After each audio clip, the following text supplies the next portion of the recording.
It means the demise of Canada, really. Well, congrats, Canada. Loyalty to identity politics has helped take us from land acknowledgements to land appropriation, and you're supposed to own nothing and be happy about that. At least, that could be the near future for British Columbians and beyond. I'm Drea Humphrey with Rebel News with more on the Richmond land grab story. This is what the band already had given to them in August.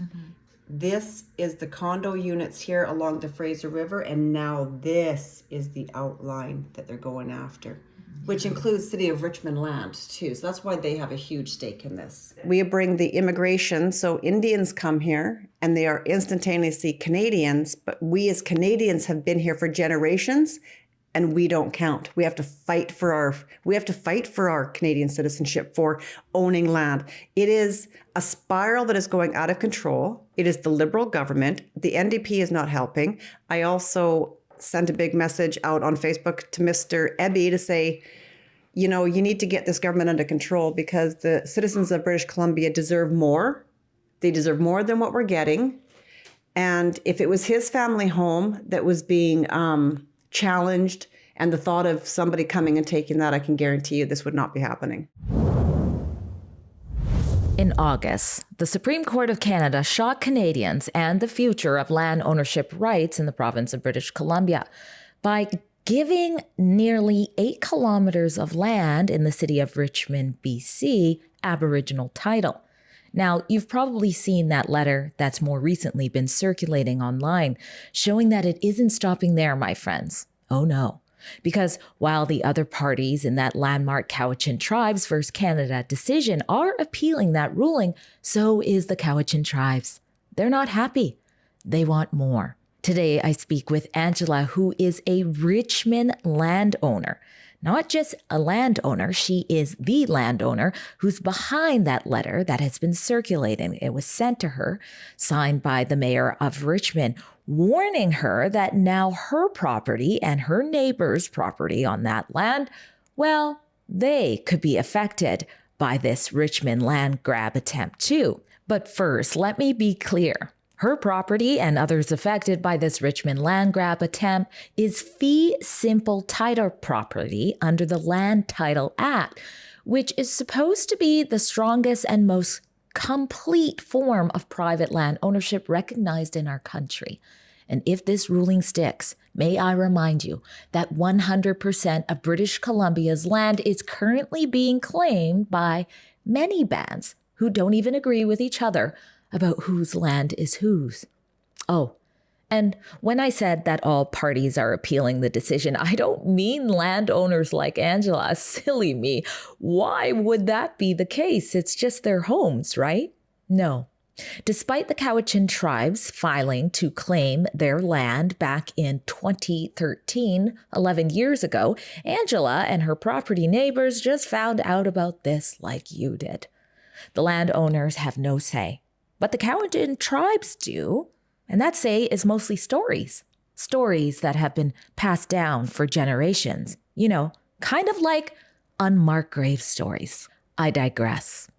There will be more reports from me on this subject at our special website where you have a petition you can sign to take action. It's called stopundrip.com. You can also learn about UNDRIP, which is one of the key contributors to what I call reconciliation overreach, which, if you haven't noticed yet, is a problem. Let's hear from Angela. Angela, thanks for having me in your lovely home here. But it's not a lovely story about some of the land you own that we're going to talk about. I want you to take us back to when you first received this letter in front of you and what was going through your mind when you read what you read. I think it was shock at first. We were literally just up at the other house and I was coming out the door and this fellow in his car came up, walked over and said, "This is for you." It was unmarked because, of course, it just says to registered owner. But I was like, oh, what the heck is this? Looked at it, thought it was kind of a joke in a way, even though it said the City of Richmond on it, but it literally is stating that the property that is outlined in this, which if you see here, this is what they were already given in August to what I think that's happened by the Supreme Court. Mm-hmm. And so now the tribe has come back and outlined a larger area in green, of which there's 4 condo buildings that sit there. And they are fee simple owned. They were not on leased land. We've purchased the condo outright. Mm-hmm. And now we're saying that the Cowichan band is making a claim on it.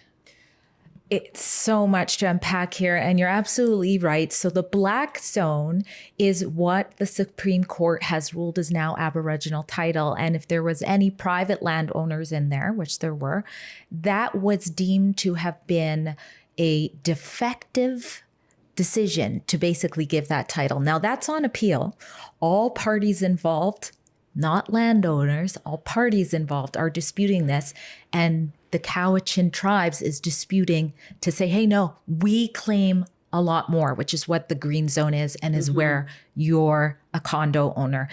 Yes. Tell us a little bit about how long you've had the condo there, why you chose that specific place, and what it's like there. What's special about it? Well, it's a beautiful setting. It's right on the Fraser River. So I know that some people may not appreciate that, but this is not our principal residence. We bought it as a investment for our retirement. So we bought it right from brand new. So my goodness, I think it's 13 years, 14 years. I can't remember, but right from brand new, I've had a renter in it the entire time. Never was anything mentioned to us that this was on any kind of disputed land. That was never, ever disclosed. So this is such a surprise. It's almost shocking. So yes, we don't live in this property. It is a rental property. So a lot of people think, well, she has more than she needs, but that's really not the point. The point is that a band can come in and make claim to something from 450 years ago because they picked some blackberries on the side of the road. And it was passed down. The information was passed down from, there's no written, just so everyone knows, there is no written claim to this land. It's all from generation to generation to generation that grandma tells that they picked blackberries along the Fraser River there. And so that's why it's their land now. It's very shocking. Your oral testimony is what you're referring to, yes. And historical documents, but that don't go back to what you're talking about. So I see what you're saying there. And something else stands out to me when you're saying you bought this property around 13 years ago, you've owned it. You shouldn't apologize for it needing to be for your retirement, especially in today's economy. Yeah. That's just called being... you're giving somebody else a place to live. Yeah. Right? Not everybody can own, and that's just the way life is. So if you take away all the landlords, where is everybody living? Absolutely. Now, but you said 13 years, and this case that we're now seeing the product of, that's been going on for 11 years. When did you find out your property was at stake? 4 days ago. Literally, it's Monday. We got this letter on Thursday. I had not a clue. So what goes through your head when you're like, all of this has been happening behind our backs about our land, and it might be deemed that it's Aboriginal title? Well, you chalk it up to everything that we know. Mainstream media is filtered by the government. They tell us what we want to know. We're conditioned to know what they want us to know. Because immediately when I got this, I thought it was like, is this actually true?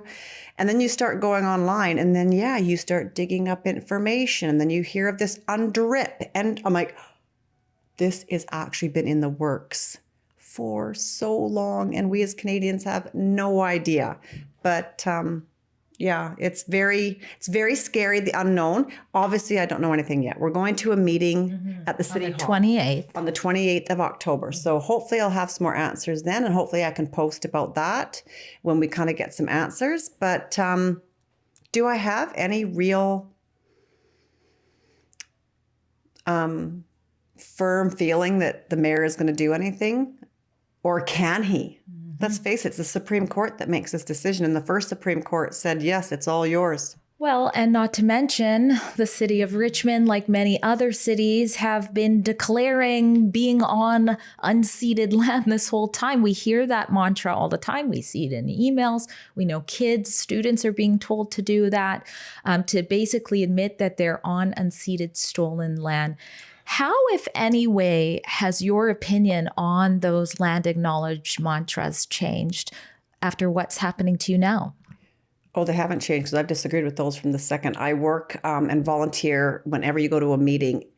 You know that every time you say that statement, you've already given that land. If you're admitting that you're already sitting on unceded territory, then you've already admitted that what we're sitting on and standing on is not ours to keep. Mm-hmm. So why do we say that?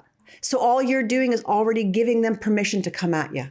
Nobody stole this land, not to my knowledge. Things happen in history. We're here.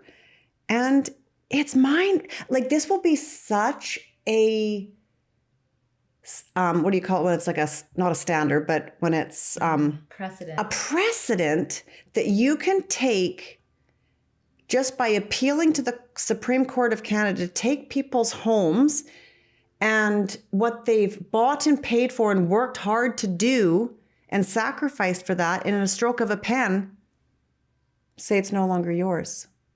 I don't know. Will we be compensated? I have no idea what I don't even know what any of this even means at this point for us as homeowners. Personally, I agree with you as on a personal level. But what would you say to the sector of Canadians that say, oh my goodness, what you're saying is racist?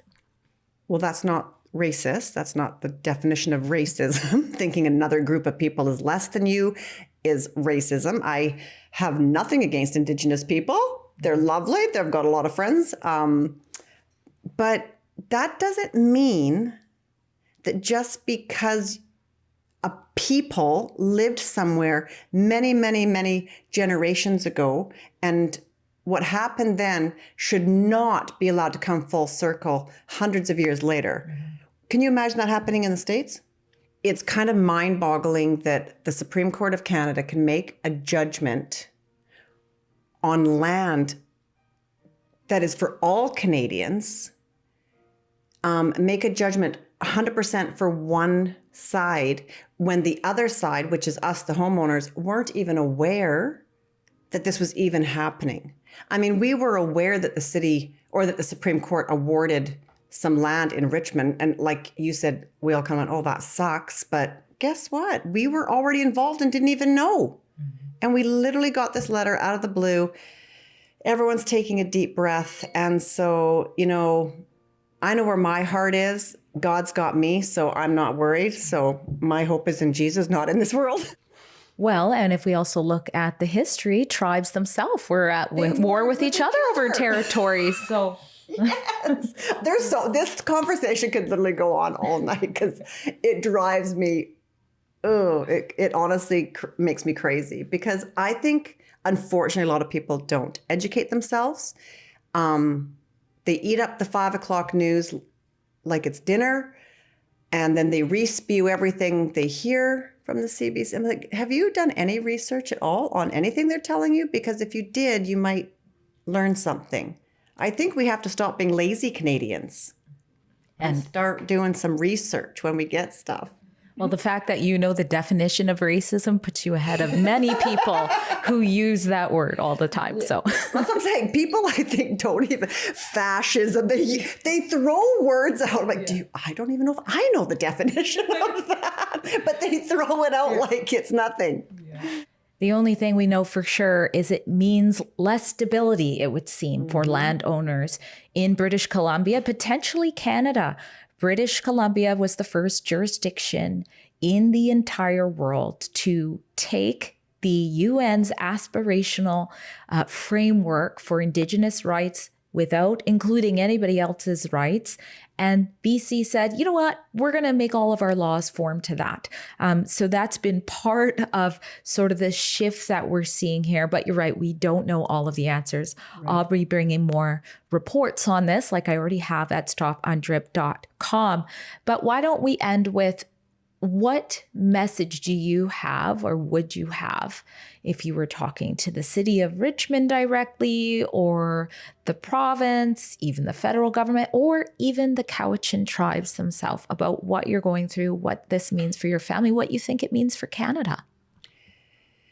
Yeah, it means the demise of Canada, really. We've been here for generations.